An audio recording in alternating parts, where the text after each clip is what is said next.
Hey everybody and welcome back. Today I'm going to be showing you how to sew together one of these masks because it was a pain in the butt trying to figure it out on my own, so I thought I'd make a video showing you how I did it. Today we're going to be making this for a Spider-Man mask, but you can really apply this method to any mask really. Alright, to start off with, we're going to be closing up the two eye holes right here and here. Lining them up backwards, or just lining them up and then pinning them together. You want to determine which side is going to be the inside, basically which side the seams are going to be invisible from. So right there, the seams are not visible, so that's going to be our front side. So everything's going to be put backwards on top of this face part. Alright, so this is like the ear-ish area, and that's going to line up right there. And so what you do is you flip it over, and you line it up like that, and then you just pin it down like so. And that little curve where it starts to curve at the top is going to go where the ear is.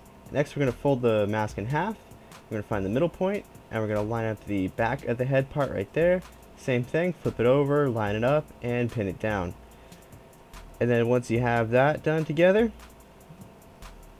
you should get a pretty good idea of what we're going to be doing in terms of sewing. Alright, so that back piece right there, that's going to be going from the top of the head all the way down to around the neck area. And now we're going to line that one up to the ear-ish area. Just kind of folding and playing along with it, trying to get everything to line up.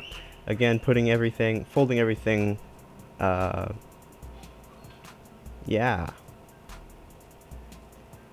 Mask is pretty much pinned together. This gives you guys a good idea enough of what we're going to be doing. You sew everything else down together, and I'll show you what that looks like once it's all done in just a sec.